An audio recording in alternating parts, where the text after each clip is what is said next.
Assalamualaikum warahmatullahi wabarakatuh.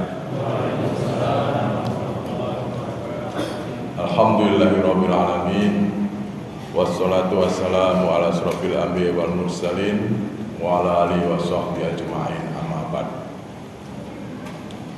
Hadirin wal hadirat jamaah Masjid Jami Al-Huda, pimpinan cabang Muhammadiyah Tebet Timur, insyaallah semua dimuliakan Allah Subhanahu wa taala. Khusus panitia Ramadan yang insyaallah barokah melaksanakan tugas-tugasnya dengan baik sehingga kita bisa melaksanakan sholat tarawih, kuliah Ramadan, dan berbagai macam aktivitas yang dilaksanakan atau diselenggarakan di Masjid Al-Huda ini.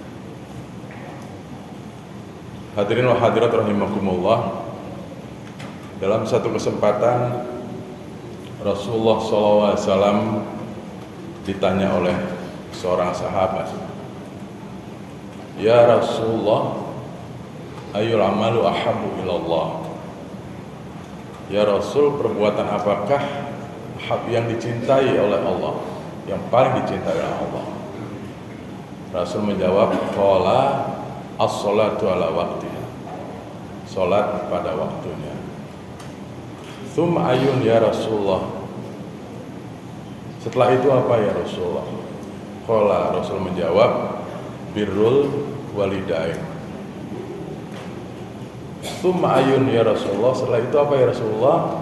Qala, Rasul menjawab, al jihadu fisabilillah. Hadirin wa hadirat, ini 3 perbuatan yang kalau kita kaji dalam perspektif sosiologis ilmiah merupakan perbuatan-perbuatan yang memang akan membawa pada keberkahan hidup fid dunya wal akhirah. Yang pertama, as-sholatu ala waqtiha. Kalau sholat, saya tidak perlu bahas dari sisi bagaimana pelaksanaannya, doanya, niatnya, dan sebagainya. Tetapi dalam konteks yang luas, apa sebetulnya kita bisa ambil dari makna sholat, dari simbolisasi yang ada pada sholat? Sholat itu pada intinya adalah penghambaan. Kita menghamba pada Allah sebagai wujud dari syahadat yang sudah kita lakukan. Maka sholat ini merupakan amal ibadah yang nanti di padang mahsyar nanti akan ditanya yang pertama, bagaimana sholatnya.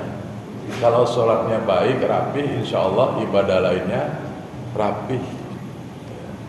Tapi kalau sholatnya tidak rapi, tidak disiplin, kalau orang betul bilang belang bentong ya, zuhur sholat, asar enggak, maghrib sholat, isya lupa, subuh ketinggalan. Nah itu pemeriksaannya panjang itu.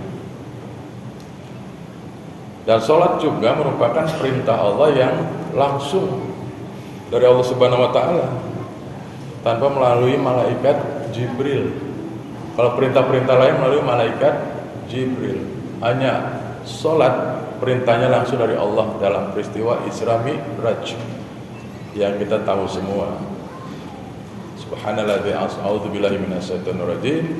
Subhanalladzi asra bi 'abdihi lailan minal masjidil haram ilal masjidil aqsa alladzi barakna haulahu linuriyahu min ayatina innahu huwas samiul basir. Jadi sholat ini perintahnya langsung.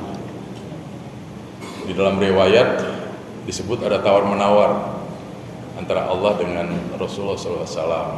Ya, itu biarlah menjadi diskursus, perbincangan, pendalaman dari para ahli.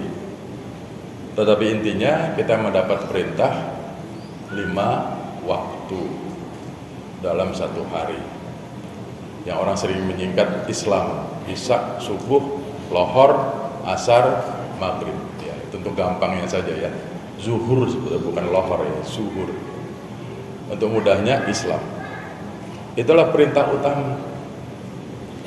Maka di tengah kesibukan kita tidak boleh melupakan sholat. Nggak kuat berdiri, ya duduk. Tidak kuat duduk, tiduran. Nggak kuat tiduran dengan gedakan mata, ya, dengan gerak dari wajah, karena udah nggak bisa bergerak lagi. Kalau nggak bisa juga ya udah disolatin aja gitu kata orang ya. Nah intinya sholat itu tidak ada rukhsahnya, ya, tidak ada keringannya cuma ketika dalam perjalanan safar, yang zuhur boleh digabung dengan asar, maghrib boleh digabung dengan isya, subuh nggak bisa digabung kemana-mana ya. Ada seorang teman pernah sholat asarnya ketinggalan, udah saya gabung aja sama maghrib, nanti nggak ada itu sunnahnya ya. Itu hadisnya Abu Jari non muslim ya, jadi nggak ada gabungan antara asar dan maghrib. Semua ada tuntunan dari Rasulullah SAW. Sholat itu mencerminkan seseorang selalu ingat pada Allah. Yang paling baik berjamaah. Nggak bisa berjamaah di masjid, berjamaah di rumah. Dalam keadaan memang tidak bisa berjamaah di masjid, ajak anak istri untuk berjamaah. Nah hadirin wa hadirat, yang ingin saya kupas adalah apa simbolisasi dari sholat. Yang pertama berwudu. Wudu itu lambang kesucian. Islam itu taharah bab yang pertama dipelajari. Orang Islam itu harus suci. Sholat itu harus suci. Maka sepatu sendal kita lepas di luar. Pakaian kita harus suci. Lambang kesucian. Islam itu agama orang-orang yang suci. Maka kita berwudu. Perhatikan dalam berwudu, urutannya itu nggak boleh kebolak-balik. Membasuh muka tidak boleh mendahului dari tidak boleh membasuh kuping mendahului dari membasuh muka. Ini menandakan keteraturan dalam masyarakat. Jadi mana yang lebih dulu, yaitu yang duluan, yang belakang ya belakangan gitu kira-kira. Jangan berebutan. Itu dalam wudu. Ada lagi yang menarik.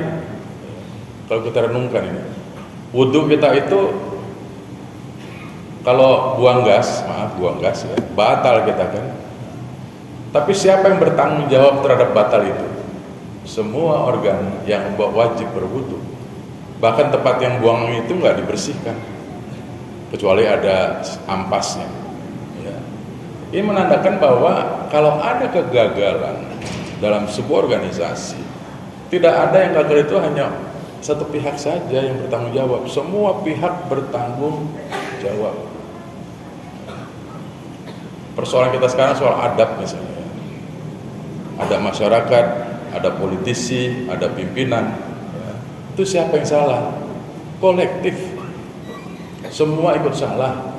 Ya. Lembaga pendidikannya salah, aparat penegak hukumnya salah, presidennya salah. Ya semua ikut menanggung kesalahan itu. Kenapa kita berhutang begitu banyak sampai ribuan triliun sekarang? Ya semuanya ikut salah ya, kalau kita pakai simbolisasi di dalam berwudu tadi ya. Kayak sang kodok sama apa? Sang kodok yang salah-salahan itu ya. Ya semuanya ikut menanggung keliruan. Ya itu karena pemimpinnya, ya kenapa dipilih? Rakyat milih dia kok. Rakyatnya kenapa memilih dia? Banyak faktor. Karena pendidikan politiknya belum mantap. Karena equality education-nya belum setara, banyak faktor. Ya. Jadi tidak ada satupun kesalahan yang kegagalan maksud saya yang disebabkan oleh satu faktor saja. Itu berwudunya. Kan kita lihat sholatnya, betapa hubungan antara imam dan makmum diatur dengan sangat bersahaja di dalam sholat. Mana yang pertama? Yang pertama, dalam sholat tidak pernah kita menyaksikan orang berebut jadi imam. Nggak ada. Ya. Rebutan jadi imam itu nggak ada dalam sholat. Selalu kita mempersilahkan, apalagi kalau sudah ada imam rawatibnya ya, imam tetapnya, ya, tanggung jawabnya menjadi imam. Ya. Nah seringkali kalau sholat di sini saya Jumat nanya dulu, ada nggak imam tetapnya? Kalau ada, beliau yang punya kesempatan, hak, bahkan ya untuk memimpin sholat. Ya. Tapi kalau tidak ada saling mempersilahkan, itu tafadhol.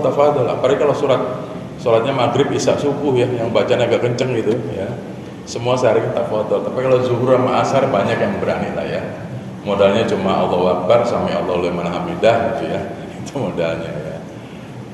Intinya tapi yang saya katakan, tidak ada orang berebut menjadi imam dalam sholat. Itu menandakan bahwa siapa yang mempunyai keunggulan kompetitif, dialah yang berhak menjadi imam, atau yang lebih tepatnya pantas menjadi imam. Pertama, bacaan Qurannya paling bagus di antara kita. Tadi luar biasa Ustadz kita ya bacaannya. Yang unggul kompetitif. Kalau sama bacaannya sama bagusnya, pilih mana yang lebih tua. Ya. Selalu ada keunggulan kompetitif di dalam imam sholat. Ya. Sama tuanya, lihat mana yang sudah punya anak, mana yang banyakkan anaknya ya. Anaknya sama-sama banyak, ya lihat banyak yang mana banyakkan istrinya gitu ya. Kalau itu enggak ya, itu gurauan saja. Keunggulan kompetitif selalu ada, dan bacaan Quran itu menjadi fundamen awal. Ya. Bahwa yang paling fasih baca Qurannya, beliaulah yang pantas, patut menjadi imam. Artinya kalau kita implementasikan dalam kehidupan masyarakat, siapa yang jadi ketua? Primus inter pares. Siapa yang paling ditokohkan? Ya. Nggak dilihat dari umur. Boleh tua, boleh muda. Nah, kebenaran kita punya presiden nanti nih, kalau Mahkamah Konstitusi memutuskan presidennya lebih tua nih dari yang sekarang ya. Pengalamannya lebih banyak. Ya. Catatannya pun lebih banyak. Catatan kehidupannya pasti ya, karena usianya lebih tua ya. Yang kedua, simbolisasi dalam sholat yang kita saksikan itu, kalau imam salah, nggak ada yang mendemo tuh, disorakin gitu imamnya, enggak ya, nggak dijorokin keluar jadi imam gitu ya, enggak didemo. Intinya apa? Kalau imam salah, diluruskan oleh makmum yang paling belakang, paling tanggung jawab gitu. Artinya wakil presiden mengingatkan presiden, Pak Presiden salah, imam salah bacaannya. Kan seringkali dalam bacaan Quran mirip-mirip ya. Wala antum abiduna ma'abud, wala ana abidu ma'abatum. Kadang-kadang kan terbolak-balik ya.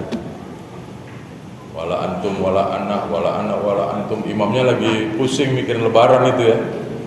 Pusing ini lebaran berapa hari lagi ya?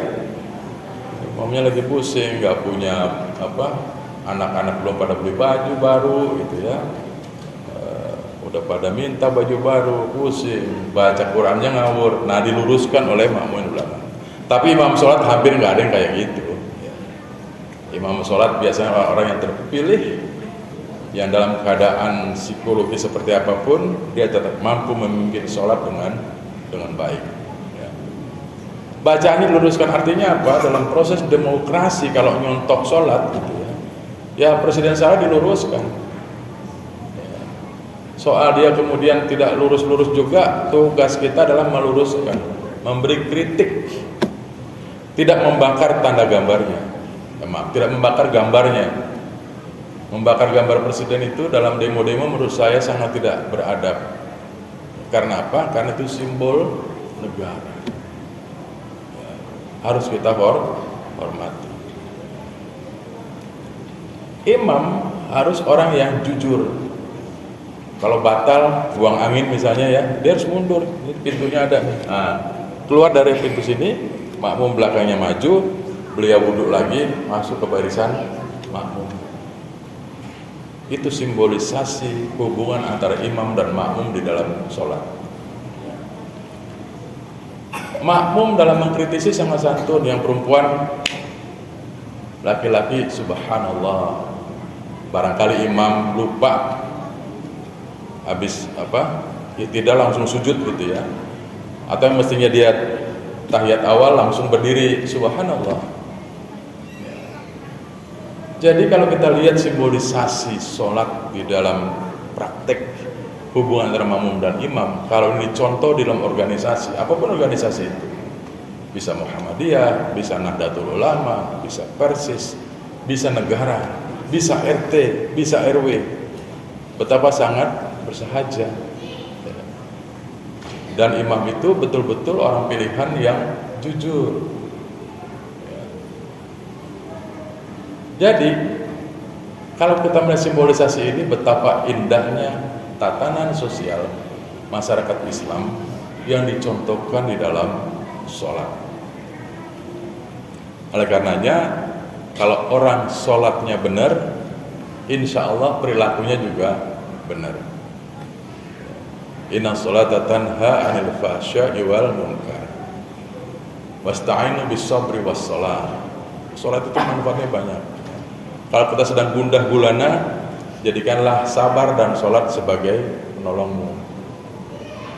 Kita lagi emosi, betul, emosi, panas hati, marah, membara, sholatlah, insya Allah akan turun tensi kemarahannya itu.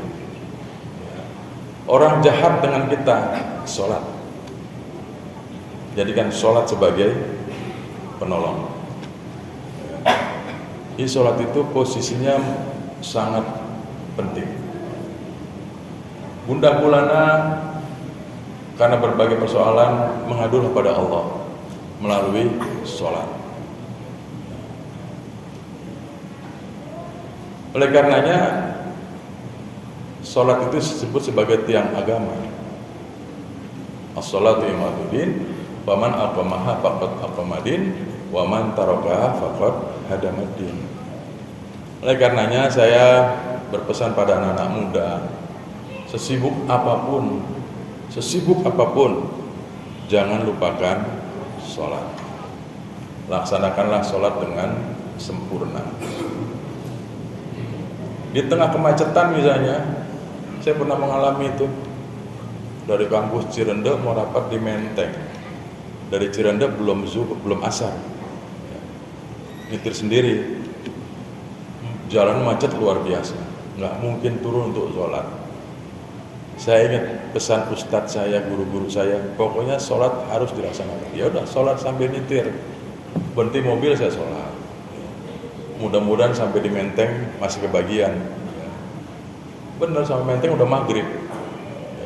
Maka Islam mengajarkan dalam situasi di mana kita terlalu sibuk dan ada kekhawatiran faktor jarak, segeralah dijamak sholat itu, supaya tidak terjadi peristiwa di tengah jalan kita nggak bisa apa. Suatu saat saya pernah pulang kampung ke Nganjuk, ada istri saya kali ya masih ingat itu. Tengah jalan cari masjid nggak ada, subuh udah mau lewat nih, berhenti aja mobil, sholat di mobil. Sholat itu harus dilaksanakan kendati pun dalam posisi terjepit. Perang aja harus sholat. Kalau lagi perang, Rasul itu sholatnya bergantian, yang depan menjaga, yang sholat, balik lagi jaga, yang belakang sholat. Jadi betapa sholat itu menjadi persoalan yang sangat serius. Maka pendidikan formal, pendidikan di rumah, pendidikan keluarga, utamakanlah sholat. Hadirin wal hadirat, perbuatan kedua yang dicintai oleh Allah adalah birrul walidain. Hormat, patuh, taat, menghormati, menjaga orang tua kita. Siapa birrul walidain itu? Pertama namanya orang tua kandung, bapak ibu kita. Yang kedua, ini bapak ibu, yang disebut dengan father and mother in education. Jadi guru-guru kita, guru ngaji maupun guru kaji. Guru ngaji itu guru pengajian, guru kaji itu di kampus pengkajian. Itu guru-guru kita harus dihormati. Yang ketiga, father and mother in law. mertua. Bapak ibu terjadi bapak ibu kita karena pernikahan. Itulah orang tua kita, dan orang-orang tokoh sosiologis di kampung kita. Orang-orang tua yang membina, membimbing kita. Al-Ustadz, pengurus masjid, semua orang yang memperhatikan kita, itulah orang tua kita. Nah, maka birrul walidain ini menjadi penting dalam kaitannya dengan adab dan kesediaan mengasuh orang tua kita setelah dia tua. Anak-anak muda, jangan biarkan orang tua kita dirawat di panti jompo, panti werda, atau di tempat-tempat yang seharusnya kita yang merawat. Maka ini menjadi penting bagi siapa saja. Hormat pada orang tua itu menjadi fundament di dalam kehidupan bermasyarakat. Kalau ada anak muda yang hormat pada orang tua, percayalah anak muda itu akan mendapat keberkahan. Jangan pernah sombong anak muda pada orang tua. Karena orang tua sudah makan asam garam lebih dulu. Petua orang tua relevan atau tidak relevan dengan tuntutan zaman, ya, ikuti. Apalagi sekarang zaman digital, di mana anak-anak muda kita itu sudah gadget minded. Dia lebih pusing nggak punya pulsa daripada nggak ada nasi. Kalau sudah nggak ada pulsa, nggak ada jaringan internet, ya, wah udah kelabakan itu, ya. Seolah mati gaya. Ya. Dan itulah perilaku anak muda sekarang itu. Intinya, karena waktu sangat terbatas, birrul walidain itu adalah memposisikan orang tua sebagai sesuatu yang sangat penting. Saya sering berbicara pada anak muda, mahasiswa saya. Kalau saya boleh punya Tuhan dua, kalau boleh saya punya Tuhan dua, Tuhan kedua itu adalah ibu saya. Karena apa? Ibulah yang melahirkan kita. Antara mati dan hidup. Bapak-bapak kalau menyaksikan bagaimana saya sampai gak kuat menyaksikan istri saya melahirkan, saya tidak kuat. Ya. Kenapa? Antara hidup dan mati. Setelah itu kita disusui, dialirkan darahnya ke tubuh kita melalui proses penyusuan. Kemana pergi 9 bulan gak pernah ditinggal. Kali kalau mau pergi ke pasar ditinggal dulu hamilnya, ya. Mau pergi ke pasar enggak, dibawa kemana-mana. Lahir, dibesarkan, diasuh. Setelah dewasa, jangan lupa, itulah orang tua kita, itulah wasilah lahirnya kita di dunia. Maka mari kita sayangi orang tua kita. Berkata saja, saja, itu tidak boleh. Dan kita tidak akan masuk akal pikiran seorang beragama kalau sampai ada anak membunuh orang tuanya. Maka saya yakin kalau jemaah Masjid Al-Huda ini pasti patuh pada orang tua, dan kita sampaikan pada anak-anak kita untuk menghormati orang tuanya. Yang ketiga, al-jihadu fisabilillah. Jihad fisabilillah itu bukan hanya perang, ya, tapi bersungguh-sungguh membangun masjid ini. Masjid ini luar biasa, ya. Al-Huda ini, ya, ini pembangunannya cukup panjang, perjuangan cukup panjang. Saya mengetahui, dan sekarang cukup indah, indah bukan cukup, indah, sejuk. Mudah-mudahan pengurus masjid ini ada di dalam jihad fisabilillah, dan mudah-mudahan kita semua juga dalam jihad fisabilillah. Bekerja dengan sungguh-sungguh itu al-jihadu fisabilillah. Belajar dengan sungguh-sungguh itu al-jihadu fisabilillah. Ketika kita melaksanakan apapun niat karena Allah, bersungguh-sungguh karena Allah, itulah jihad fisabilillah. Mudah-mudahan pengajian Ramadan tausiah ini bermanfaat bagi Bapak Ibu, terutama bagi diri saya sendiri. Kalau ada yang baik itu datang dari Allah Subhanahu wa taala, dan jika ada yang buruk karena kebodohan, kekeliruan saya semata. Nasrul minallah wa fathun qarib wa basyiril mu'minin. Assalamualaikum warahmatullahi wabarakatuh.